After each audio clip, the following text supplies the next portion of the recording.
அது ராமபுரம் அப்படிங்கிற பெரிய ஊரு. அந்த ஊர்ல குயவன் வேலையை செஞ்சுக்கிட்டு நேர்மையா வாழ்ந்துகிட்டு இருந்த ரங்கையா அப்படிங்கிற ஒருத்தன் இருந்தான். அதே ஊர்ல தானிய வியாபாரம் செய்யற வீரையா அப்படிங்கிற ஒரு பெரிய பணக்காரனும் இருந்தான். வீரையாவுக்கு பணத்தாசை ரொம்ப அதிகம். மத்தவங்க சொத்தெல்லாம் வாங்கிக்கணும் அப்படிங்கிற கெட்ட எண்ணமும் அவன்கிட்ட இருந்துச்சு. ஒரு நாள் காலையில ரங்கையா அவன் வீட்டு வாசல்ல பானை செய்யறதுக்கு மண்ணை கலந்துகிட்டு இருக்கும்போது வியாபாரியான வீரையா அங்க வந்தான். என்னப்பா ரங்கையா, விடிய காலையில இருந்து மண்ணில் விழுந்து தவிச்சிக்கிட்டு இருக்க. உன் கஷ்டத்தை பார்த்தா எனக்கு ரொம்ப பரிதாபமா இருக்கு. வியாபாரம் எப்படி போகுது? பானை வாங்க யாருன்னா வராங்களா இல்லையா? வணக்கங்க வீரையா ஐயா. என்ன மாதிரி ஏழைக்கு எங்கய்யா வியாபாரம் இருக்க போகுது? இந்த மண்ணை நம்பி வாழ்ந்துக்கிட்டு இருக்கேன். நாலு முழுக்க கஷ்டப்பட்டாதான் 4 பானையை தயார் பண்ண முடியும். அதை விற்று வர பணத்தில் எப்படியோ என் குடும்பத்தை நடத்திக்கிட்டு இருக்கேன். நீங்கள் என் வீட்டுக்கு வர நான் கொடுத்து வச்சிருக்கணும். சொல்லுங்க ஐயா, உங்களுக்கு என்ன பானை வேணும்?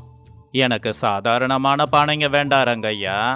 என்னோட கிடங்குல தானியத்தை சேர்த்து வைக்க பெரிய பானைங்க வேணும்.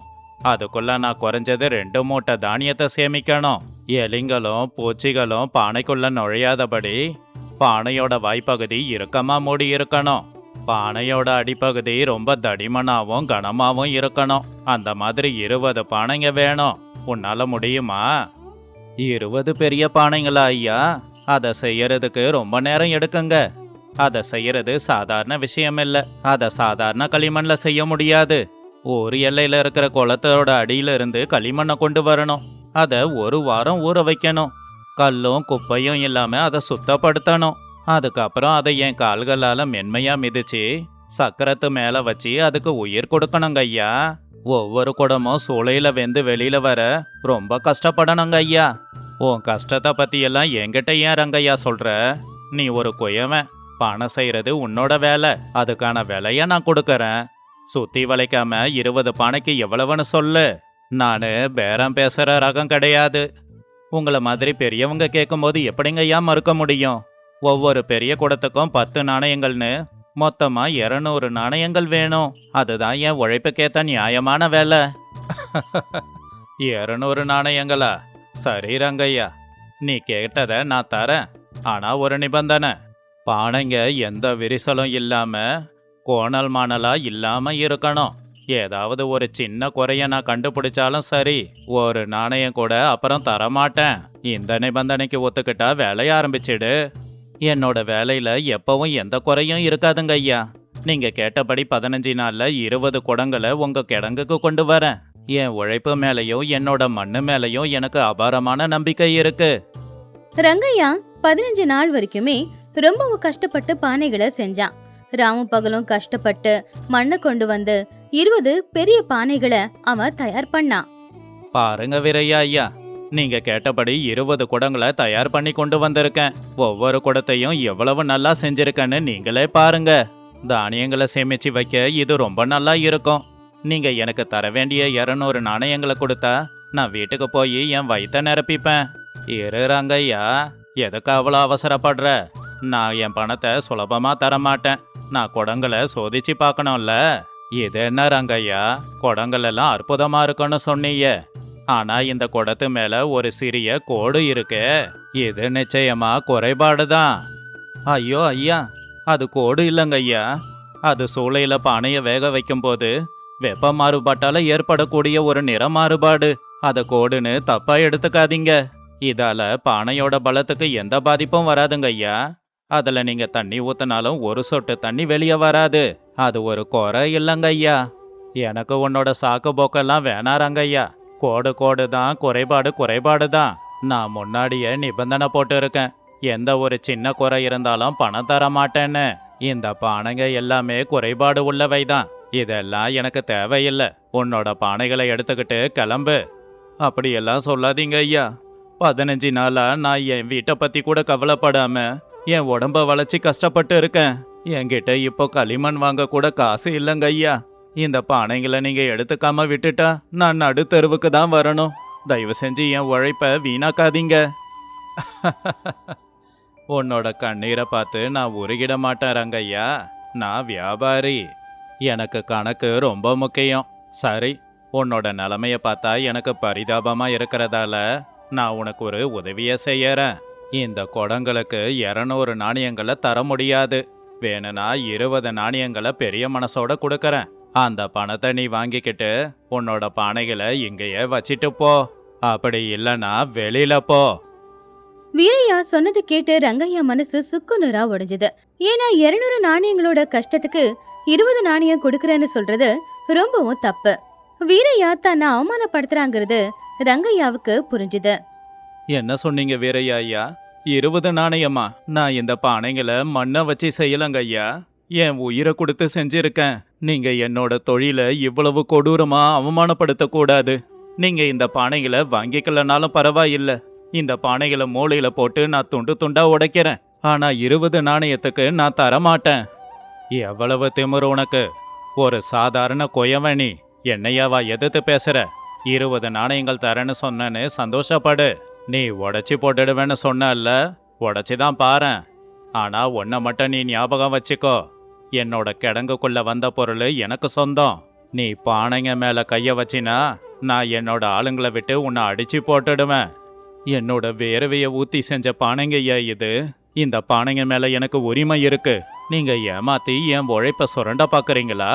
வியாபாரம் அப்படிங்கிறது 2 தரப்புக்கும் லாபத்தை கொடுக்கணும். ஒருத்தவனை ஏமாத்தி அவன் உழைப்ப சுரண்டது வியாபாரம் இல்லைங்க ஐயா, அது அரக்கத்தனம். மரியாதையா 20 நாணயத்தை வாங்கிட்டு போறியா இல்லையா? என்கிட்ட அதிகாரம் இருக்கு, கூட பணம் இருக்கு. நீ யாருக்கிட்ட போய் சொல்றியோ சொல்லிக்கோ. இந்த ஊர்ல என்னோட பேச்சை எவன் எதிர்த்து பேசுவான்? பணம் உங்ககிட்ட இருக்கலாங்க ஐயா, ஆனா தர்மம் எப்பவும் பணத்துக்கு அடிபணியாது. உங்க 20 நாணயங்களை நான் வாங்க மாட்டேன். என் பானையெல்லாம் இங்கேயே இருக்கட்டும். இந்த ஊரு நியாய சபையில இருக்கிற தர்மையா ஐயா கிட்ட போய் நான் சொல்லுவேன், எனக்கு வந்து சேர வேண்டிய பணத்தை உங்ககிட்ட இருந்து நான் அங்க வாங்குறேன். என் தொழில் மேல எனக்கு இருக்கிற நம்பிக்கை என்னை ஜெயிக்க வைக்கும். நியாய சபைக்கா போக போற? போ. அந்த தர்மையா கூட என் பேச்சதான் கேட்பாரு. ஏழையோட பேச்ச யாரு நம்புவாங்க? ஒரு வியாபாரியோட பேச்சில் இருக்கிற பலத்துக்கு முன்னாடி உன்னோட மண்ணு கையெல்லாம் ஏமாத்தறான். நாளைக்கு காலையில பஞ்சாயத்து மரத்தடியில சந்திக்கலாம். உன் மானத்தை வாங்கறான் பாரு. அடுத்த நாள் காலையில ஊருக்கு மத்தியில இருக்கிற பெரிய ஆலமரத்துக்கு கீழே ஊர் தலைவரான தர்மையா பஞ்சாயத்தை கூட்டினாரு. ஊஜனங்க எல்லாருமே அங்க வந்து சேர்ந்தாங்க. தர்மையா ரொம்ப நேர்மையானவர், எப்பவும் நியாயத்து பக்கம்தான் நிப்பாரு. சபைக்கு மத்தியில ரங்கையா தயார் பண்ண 20 பானைகளும் இருந்துச்சு. கிராம மக்களே, இன்னைக்கு நம்ம சபைக்கு ஒரு வழக்கு வந்திருக்கு. நம்ம குயவன் ரங்கையாவுக்கும் வியாபாரி வீரையாவுக்கும் நடுவுல இருக்கிற ஒப்பந்தத்தை பத்தினது. ரங்கையா, முதல்ல நீயே சொல்லு, என்ன நடந்தது? உன்னோட குறை தான் என்ன? தர்மையா ஐயா, இந்த வீரையா அவரோட கிடங்குல தானியங்களை சேகரிக்க என்கிட்ட 20 பானைகளை செய்ய சொன்னாரு. எந்த குறையும் இல்லாம செஞ்சு கொடுத்தா 200 நாணயங்களை தரேன்னு ஒத்துக்கிட்டாருங்க. நானும் 15 நாளா ராத்திரி பகலா உயிரை கொடுத்து இந்த பானைகளை செஞ்சேன். ஆனா பானை மேல இருக்கிற ஒரே ஒரு சின்ன கோட்டை காமிச்சு இந்த பானைலாம் உதவாதுன்னு என் உழைப்ப வீணாக்குறாருங்க ஐயா. அதுக்கு பதிலா வெறும் 20 நாணயங்கள் மட்டும் கொடுக்கறேன்னு சொல்லி என்ன அவமானப்படுத்துறாரு. இது நியாயமானு நீங்களே சொல்லுங்க. வீரையா, ரங்கையா சொல்றதெல்லாம் உண்மைதானா? இந்த பானைகளுக்கு ஏன் இவ்வளவு குறைவா பணம் தர? இந்த பானைகள்ல அப்படி என்ன குறை இருக்கு? தர்மையா ஐயா, நான் ஒரு வியாபாரி. என்னோட வியாபாரத்துல தர்மம் இல்லைன்னா என் பொருளுங்க விற்காதுங்க. நான் முதல்லயே சொல்லிட்டேன், எந்த ஒரு சின்ன குறையும் இருக்கக்கூடாதுன்னு. ஆனா ரங்கையா செஞ்ச பானைங்க மேல கோடு இருக்கு பாருங்க, அது விரிசல் விட்ட கோடுங்க. நாளைக்கு என்னோட தானியங்களை இந்த பானைகள்ல சேகரிக்கும் போது பானை உடைஞ்சு எனக்கு நஷ்டம் வந்தா என்ன செய்வேன்? அதான் இந்த பானை உதவாதுன்னு சொல்லிட்டேன். இருந்தாலும் என்னோட மனசாட்சிப்படி இவன் உழைச்சிருக்கானே அப்படிங்கறதால 20 நாணயம் தரேன்னு சொன்னேன். இதுல என்னோட தப்பு என்ன? அது விரிசல் கிடையாதுங்க ஐயா, களிமண்ணை சுடும்போது ஏற்படக்கூடிய ஒரு சின்ன நிற மாறுபாடு மட்டும்தான். என்னோட வார்த்தைய நம்புங்க, என் பானை இரும்பை விட பலமா இருக்குங்க ஐயா. உன்னோட வார்த்தைய நான் ஏன் நம்பணும்? குறை கண்ணு முன்னாடியே தெரியுதே, அப்புறம் என்ன சாட்சி வேணும்? ஒரு நாணயம் கூட தர மாட்டேன். 2 வாதத்தையும் கேட்டேன். ஒருத்தர் நிற மாறுபாடுன்னு சொல்றீங்க, இன்னொருத்தரோ இது விரிசல்னு சொல்றாரு. ஆனா உண்மை என்னன்னு தெரியாம என்னால தீர்ப்ப சொல்ல முடியாது. வியாபாரிக்கு நஷ்டம் வரக்கூடாது, உழைப்பாளிக்கு அநீதி வரக்கூடாது. இந்த பானை தான் இதுக்கான தீர்ப்பை சொல்லணும். அப்போ தர்மையா உட்கார்ந்திருந்த இடத்துல இருந்து எழுந்திருச்சு அந்த 20 பானைங்க பக்கத்துல வந்தாரு. அப்போ ஊஜனங்க எல்லாரும் ஆர்வமா பாத்துக்கிட்டு இருந்தாங்க. வீரையா, நீ இந்த பானைகளை எதுக்காக வாங்குற? இதுல பூக்களை நிரப்பி அலங்காரப்படுத்த போறியா? பூக்களை வச்சு வளர்க்க இவ்வளோ பெரிய பானைகளை யாருங்கய்யா வாங்குவாங்க? நான் தானியங்களை சேமிச்சு வைக்கவும் எலிங்களும் பூச்சிகளும் வராம பாதுகாக்கவும் இதை வாங்க பார்த்தேன். ரொம்ப சந்தோஷம். அதாவது குடம் வெளியில எப்படி இருந்தாலும் அது உள்ளுக்குள்ள இருக்கிற தானியங்களை பாதுகாப்பா வச்சிருக்க முடிஞ்சதுன்னா அந்த பானை தன்னோட வேலைய சரியா செய்யுது அப்படின்னு நாம எடுத்துக்கணும். அது ஆமா, ஆனா அந்த தானியம் பாதுகாப்பா தான் இருக்கும். இருந்தாலும் பானை எதிர்காலத்துல உடைஞ்சிடுங்கிறது என்னோட நம்பிக்கைங்க ஐயா. அந்த விரிசலால வரக்கூடிய நஷ்டத்தை என்னால தாங்கிக்க முடியாது. சரி வீரையா, உன்னோட சந்தேகத்தை நான் தீர்த்து வச்சாகணும். பானை நல்லா இருக்கா இல்லையான்னு தெரிஞ்சுக்க குயவ சாஸ்திரத்துல ஒரு விதி இருக்கு. ஒரு பானையோட உயிர் சத்தத்துல இருக்கு. உடைஞ்ச பானை ஒரு மாதிரி ஒலி எழுப்பும், நல்ல பானை வேற மாதிரி ஒலியை எழுப்பும். இன்னைக்கு இந்த குடங்களே தன்னோட பலத்தை நிரூபிக்கட்டும். தர்மையா பக்கத்துல இருக்கிற ஒரு கட்டையை எடுத்து முதல்ல எந்த குறையும் இல்லாம இருக்கிற ஒரு சாதாரண பானைய தட்டி பார்த்தாரு. அது டிங்கு டிங்கு அப்படின்னு ரொம்பவும் அழகான ஒரு சத்தத்தை போட்டுச்சு. அதுக்கப்புறம் தர்மையா அவர் வீட்ல இருந்து ஏற்கனவே உடைஞ்சு போயிருந்த ஒரு பழைய பானைய கொண்டு வந்து தட்டினாரு. அப்ப அதுல இருந்து டிங்கு டிங்குன்னு சத்தம் வரல, டப்பு டப்புன்னு பயங்கரமான சத்தம் வந்துச்சு. கேட்டீங்களா ஊர் ஜனங்களே? பலமா இருக்கிற குடம் எப்படி சத்தத்தை போட்டுச்சு? அதுவே உடைஞ்ச குடத்துல இருந்து கரடு முரடா சத்தம் எழும்புச்சு. இப்ப வீரையா குற்றம் சுமத்துற பானைய சோதிச்சு பார்க்கலாம். ரங்கையா உடனே அந்த பானையை எடுத்து கையில வச்சு அவர் கையில இருக்கிற கட்டையால அந்த பானைய தட்டினாரு. அந்த பானையில இருந்து டிங்கு டிங்கு டிங்கு அப்படின்னு மத்த பானைகள்ல இருந்து வந்த சத்தத்தை விட இதுல ரொம்பவும் அழகான இனிமையான சத்தம் தான் கேட்டுச்சு. அந்த சத்தம் அந்த இடத்துல எதிரொலிச்சுது. இந்த பானை எழுப்பின சத்தத்தை கேட்டியா வீரையா? இது உடைஞ்சு போன பானை கிடையாது. இது உழைப்ப நம்பி ஒரு நேர்மையாளன் தயாரிச்ச நல்ல பானையோட சத்தம். இந்த பானைங்கள்ல எந்த குறையும் இல்ல. இது எல்லாம் ரொம்பவே நல்லா இருக்கு. குடத்தை பார்த்து நீ ஏமாந்துருக்கணும்.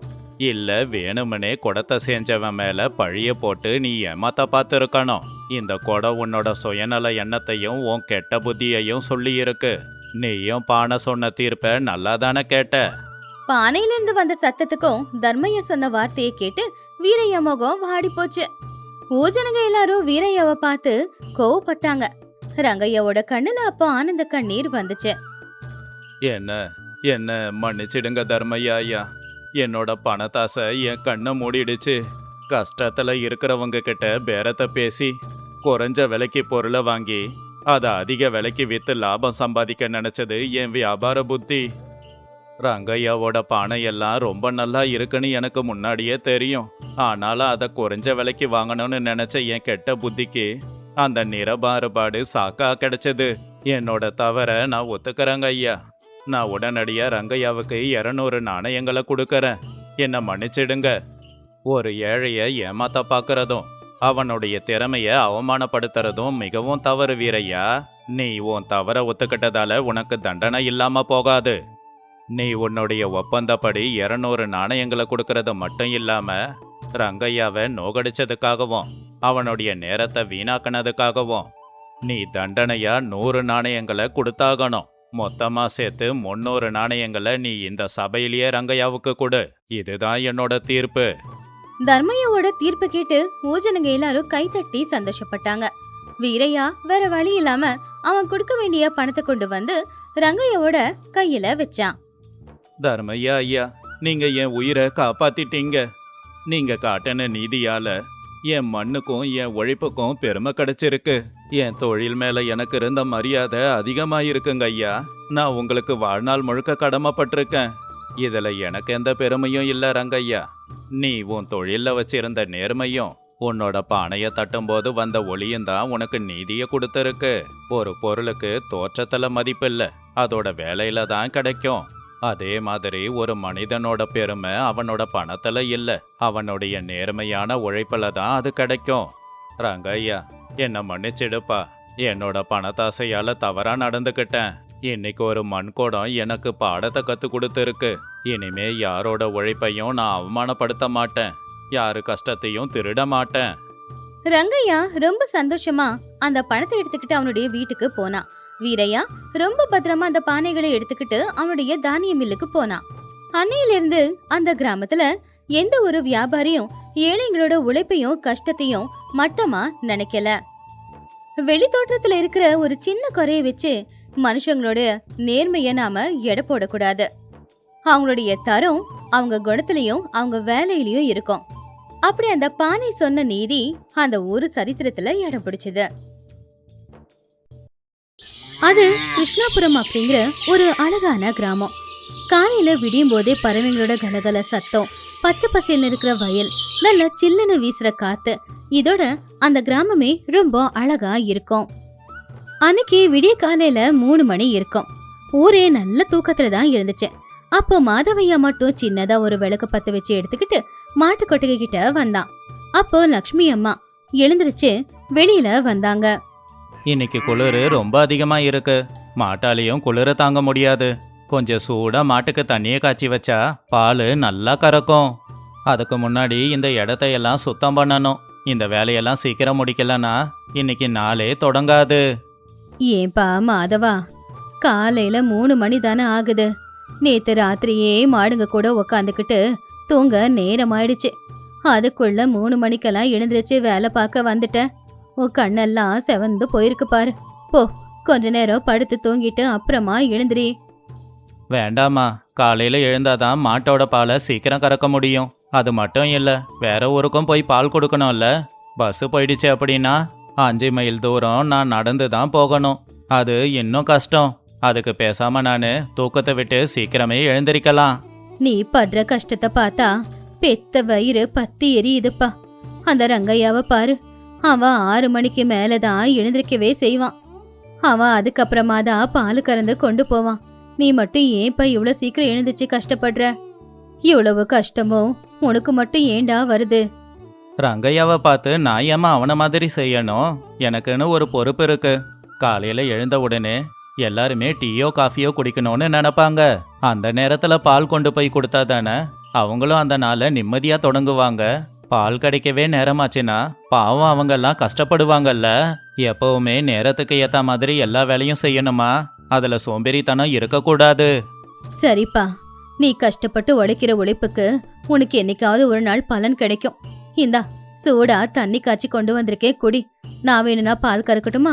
நீ கொஞ்சம் ஓய்வெடுத்த மாதிரி இருக்கும். வேண்டாமா, நானே போய் பால் கறக்கிறேன். நீ உள்ள போய் எனக்கு சமையலுக்கு எதனா ஏற்பாடு பண்ணு.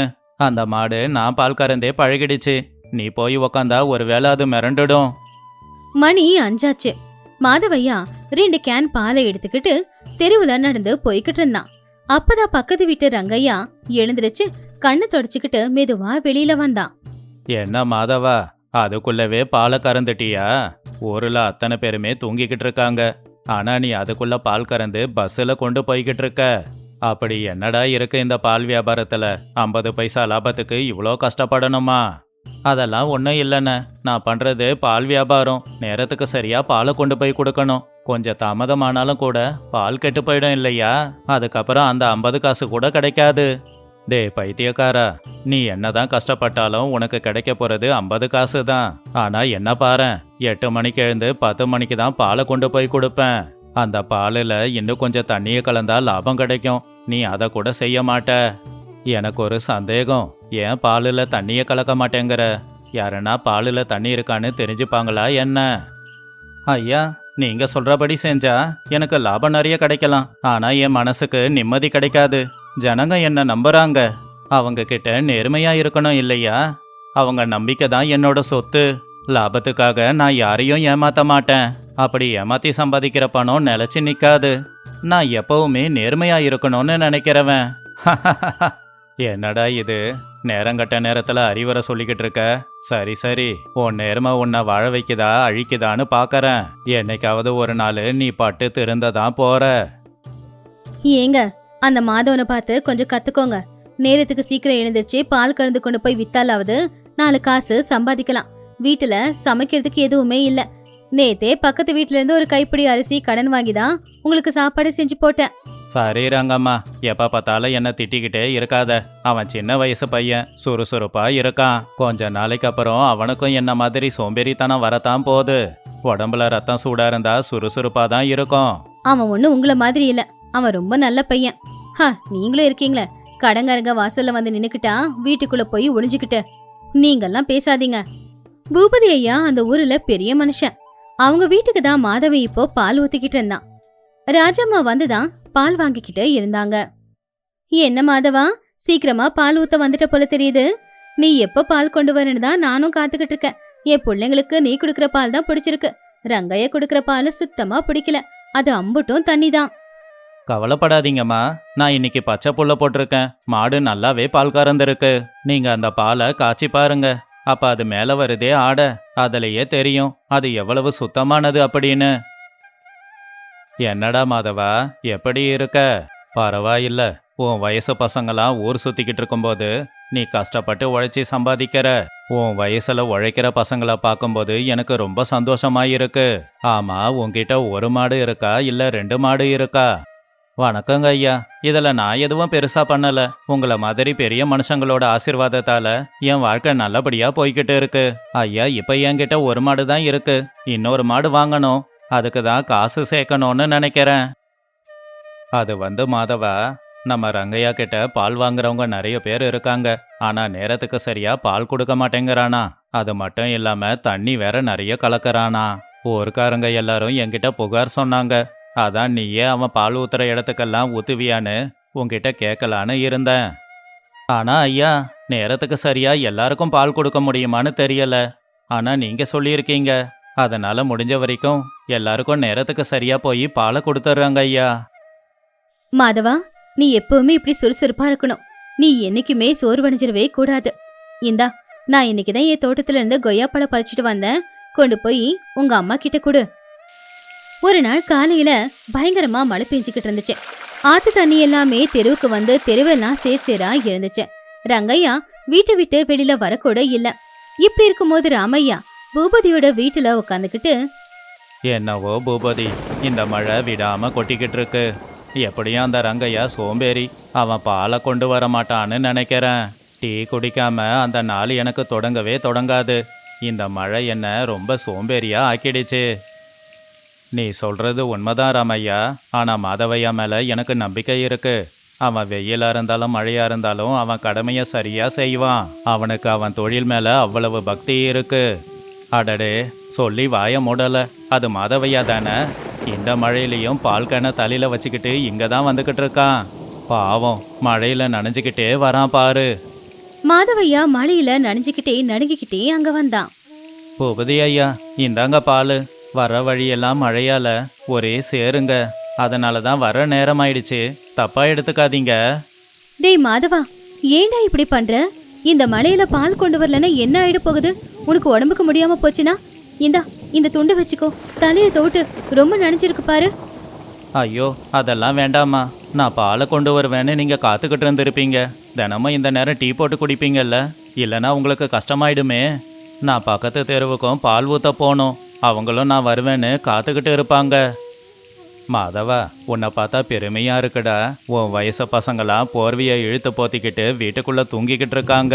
ஆனா நீ மழைன்னு கூட பார்க்காம கஷ்டப்பட்டு உழைக்கிறியே.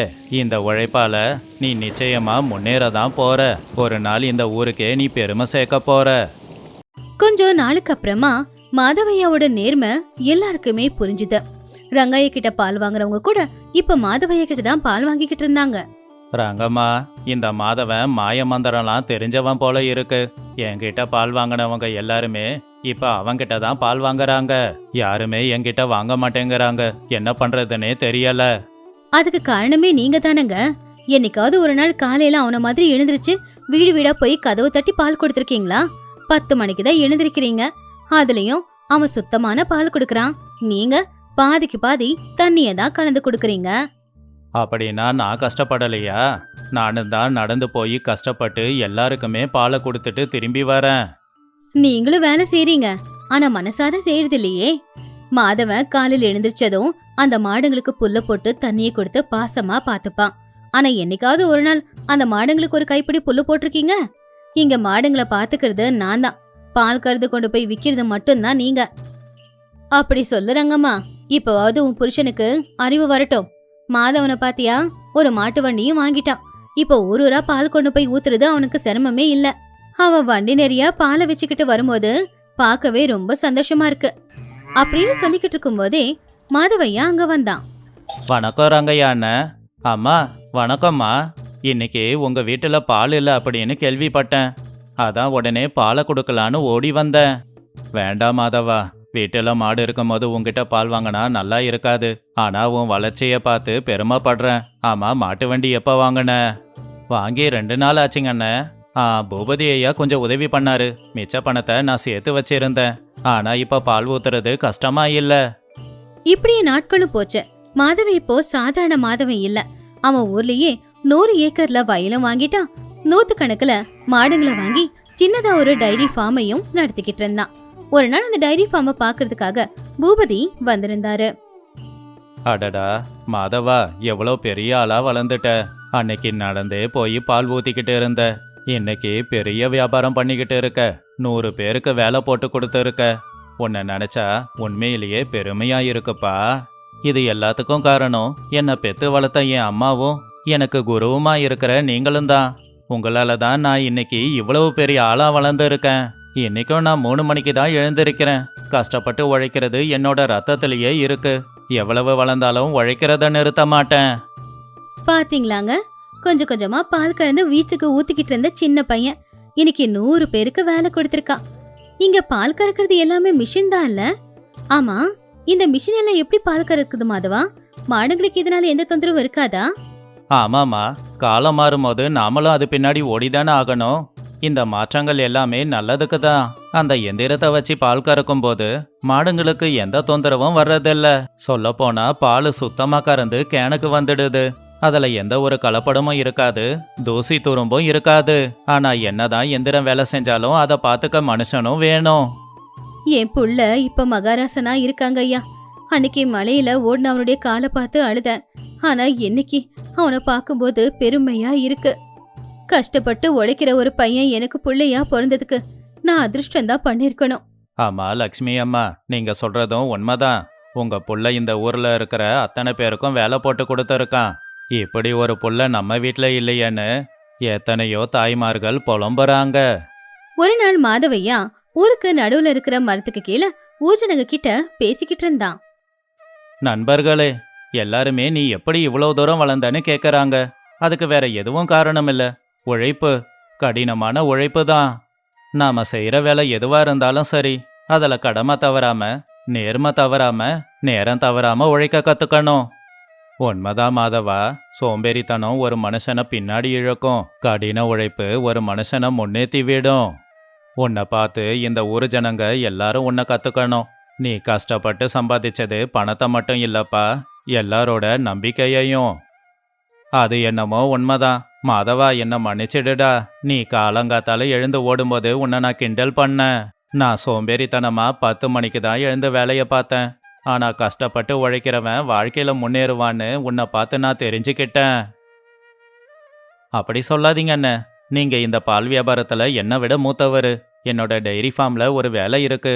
எல்லாரும் சரியா வேலை செய்யறாங்களான்னு நீங்க தான் பாத்துக்கணும். அந்த வேலைக்கு உங்களை தான் கூப்பிடணும்னு நினைச்சுக்கிட்டு இருந்தேன். நீங்க வரீங்களான்னு? பாத்தீங்களா, இதுதான் மாதவையா. அவன் மனசுக்குள்ள எப்பவுமே கெட்ட எண்ணமே வராது. நல்ல மனசுக்காரன். உங்களுக்கு கூட நல்லது செய்யறேன்னு சொல்றான் பாருங்க. போங்க, போய் அவன்கிட்ட வேலை செஞ்சு நிறைய நல்ல விஷயத்த கத்துக்கோங்க. என்கிட்ட கத்துக்கணும்னு எதுவும் இல்லம்மா. கஷ்டப்பட்டு உழைக்கணும். நாம எவ்வளவு கஷ்டப்பட்டு உழைக்கிறோமோ அதுக்கான பலன் நமக்கு கிடைக்கும். இது மட்டும்தான் என் வாழ்க்கையில நான் கத்துக்கிட்ட பாடம். இந்த கதையில இருக்கிற நீதி என்னன்னா, கஷ்டப்பட்டு உழைக்கிறவனுக்கு என்னைக்காவது ஒரு நாள் அவனுடைய உழைப்புக்கேத்த பலன் நிச்சயமா கிடைக்கும். உழைக்க வேண்டிய வயசுலயே உழைச்சிடணும். வயசானதுக்கு அப்புறம் நம்மளால உழைக்க முடியாது. வெயிலோ மழையோ காத்தோ கஷ்டப்பட்டு உழைக்கணும்னு நினைக்கிறவன் தான் வாழ்க்கையில முன்னேறுவான்.